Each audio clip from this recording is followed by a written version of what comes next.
देखिए 29 अगस्त को हम लोग अपने देश का राष्ट्रीय खेल दिवस मनाते हैं, क्योंकि इस दिन हमारे देश के बहुत बड़े हॉकी के खिलाड़ी मेजर ध्यानचंद जी का जन्म हुआ था। इनका जन्म कब हुआ था मेजर ध्यानचंद का? तो 5 हो गया था 29 अगस्त 1905 को। कब हुआ था जन्म उनका? 29 अगस्त 1905 को, है ना। किसका जन्म हो गया था? मेजर ध्यानचंद। वो हॉकी के इतने बड़े खिलाड़ी हुए कि मैदान में ज़्यादातर समय गेंद उनके ही हॉकी स्टिक के आसपास घूमता था, ध्यानचंद के आसपास। इसलिए कई बार उनका हॉकी स्टिक चेक भी किया गया कि कुछ डिवाइस नहीं तो लगा है जो चिपक करके बॉल इसके साथ घूम रहा है। ठीक है, इतने बड़े हॉकी खिलाड़ी थे। और हम लोग अभी ज़्यादातर लड़का क्या करता है, क्रिकेट के बारे में ज़्यादा जानते, ज़्यादा देखते हैं, लेकिन हम लोगों का राष्ट्रीय खेल क्या है? हॉकी है। एक समय हम लोग हॉकी के क्या से बादशाह, है ना। भारत लगातार 3 ओलंपिक में गोल्ड मेडल जीता था, ये इन्हीं के बदौलत हुआ था। 1928 में, 1932 में और 1936 में, है ना। किनके बदौलत हुआ था? मेजर ध्यानचंद के बदौलत। तो इन्हें हॉकी का जादूगर कहा जाता है। हॉकी का जादूगर किसे कहा जाता है? मेजर ध्यानचंद। मेजर ध्यानचंद का जन्म 29 अगस्त 1905 को इलाहाबाद में हुआ था। इलाहाबाद कहाँ है? उत्तर प्रदेश में। समझ में आएगा? याद आएगा? मेजर ध्यानचंद का जन्म कब हो गया था? 29 अगस्त 1905 को, है ना, इलाहाबाद में। नहीं, इलाहाबाद किस राज्य में है? उत्तर प्रदेश। तो कहते हैं अपने राष्ट्रीय खेल को दो उचित सम्मान। राष्ट्रीय खेल होता है देश की पहचान। बहुत सारे लोग क्या करते हैं कि देश जो अब लड़का, हमारे देश के खिलाड़ी क्रिकेट खेलने जाते हैं, हॉकी खेलने जाते हैं या बैडमिंटन खेलने जाते हैं, कोई भी स्पोर्ट्स, यदि वो हार जाता है तो वो हम लोगों की तरफ से जाता है खेलने के लिए, नहीं 141 करोड़ जनता की तरफ से जा रहे हैं खेलने के लिए। तो यदि वो हार जाता है यदि, तो हम लोग भी हार जाते हैं, हमारा देश हार जाता है। कितना कहेगा हमको उससे क्या मतलब है? नहीं, ऐसा नहीं होना चाहिए।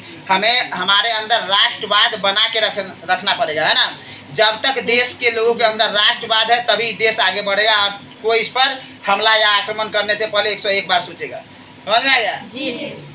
तो ये खेल दिवस, खेल क्या है? लोगों को आपस में जोड़ करके रखता है, मनोरंजन का तो साधन है ही, साथ साथ देश को आपस में जोड़ता भी है ना। तो हमारे देश में खेल दिवस कब मनाया जाता है? ये क्वेश्चन पूछा जाएगा, कब मनाया जाएगा?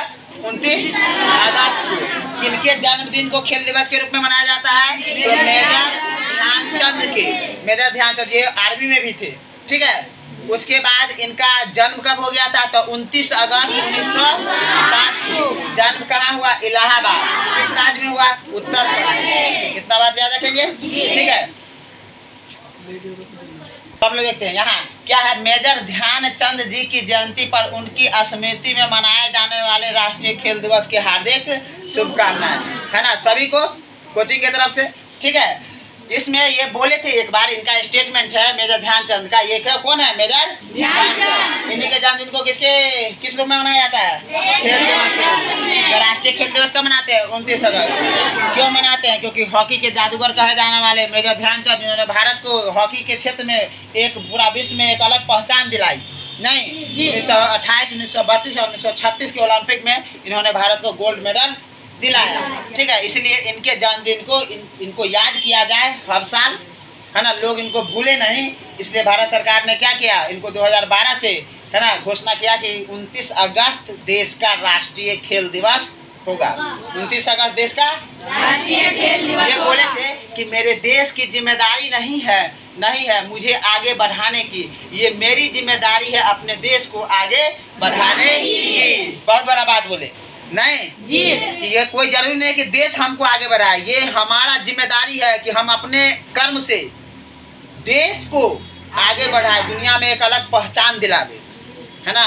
ऐसा हर एक नागरिक को सोचना चाहिए, खास तौर पर तो स्टूडेंट को, क्योंकि स्टूडेंट ही पढ़ लिख के कोई स्पोर्ट्स में चल जाता है, कोई गेम खेलता है, कोई क्रिकेट में चल जाता है, कोई साइंटिस्ट बनता है, कोई डॉक्टर, कोई इंजीनियर। साइंटिस्ट सब तो देश का आगे बढ़ाते हैं, इंजीनियर सब देश को आगे बढ़ा रहे हैं, है ना। ये नहीं कि यही सबसे बढ़ाते, बहुत सभी व्यक्ति, एक आम नागरिक भी देश के लिए कुछ करते हैं। मान लो कि पंखा बिना मतलब का नहीं चलाए, ऑफ कर दिए, तो वो क्या हुआ? देश सेवा हुआ, है ना। कोई जरूरी नहीं है कि बॉर्डर पर जाकर के ही हम देश का सेवा करें जी। समझ में आ रहा है जी? तो इन्होंने, इनका स्टेटमेंट कितना अच्छा है कि हर एक आदमी को चाहिए कि आप उसके वजह से देश का नाम ऊंचा हो और रोशन हो। किसने कहा था? मेजर ध्यानचंद, मेजर तो ये इतना अच्छा सोचते थे नहीं, तो ये राष्ट्रवादी हुए, देश प्रेमी। ऐसा हम लोगों को सभी स्टूडेंट को करना चाहिए, अपने देश से लगाव रखना ही है। राष्ट्रवाद 10वां में जाएंगे, 10वां में है एक पहला चैप्टर यूरोप में राष्ट्रवाद, फिर आगे जाकर के भारत में राष्ट्रवाद, ठीक है जी। तो राष्ट्रवादी लोग के कारण ही ना हम लोग आज़ाद हुए, ना तो गुलामे रह जाते, ना तो कौन जरूरी था देश को आज़ाद कराने की वजह से अपना फांसी पर झूलना। क्यों भगत सिंह चंद्रशेखर आज़ाद उन्होंने अपना जान न्यौछावर कर दिया। देश रहेगा, देश है तब ना आज हम लोग है। आज स्वतंत्र होकर के मन होता है तो सोए रह जाता है, मन होता है काम करता है, न तो अंग्रेज जबरदस्ती काम कराता था। समझ में आएगा? बोलिए। इसलिए देश से प्रेम हमेशा रखना है सभी को, है कि नहीं जी? देश है तो हम, आज देखो श्रीलंका का, पाकिस्तान का हालात बुरा हो गया है। श्रीलंका का तो इतना खराब हो गया है। हॉकी के जादूगर की जगह आ गया मेजर ध्यानचंद। तो ध्यानचंद जी ने अपने पूरे करियर में 570 गोल किए और 185 मैच खेले। कितना मैच खेले? 185 मैच और 570 गोल, है ना? 185 मैच और 570 गोल किसने किया? मेजर ध्यानचंद। इसलिए उन्होंने 185 मैच में 570 गोल दाग दिए, है ना जी। यानी कि गोल करना इनके लिए बाएं हाथ का खेल था एक तरह से, है ना? बॉल को यहाँ मैदान के बीचों बीच से या फिर पास ले जाकर के कहीं से सीधा गोल मार देते थे। कौन? मेजर ध्यानचंद। इनके खेल के वजह से भारत को पूरा दुनिया में हॉकी में एक अलग पहचान मिला, है ना? इसलिए आज भी हमारे देश का राष्ट्रीय खेल क्या है? हॉकी। भारत का राष्ट्रीय खेल क्या है? हॉकी। हालांकि क्रिकेट ज्यादा आदमी देखते हैं, लेकिन हमारा राष्ट्रीय खेल क्या है? हॉकी, है ना? एक समय हम लोग हॉकी के क्या थे? किंग, नहीं? ठीक है।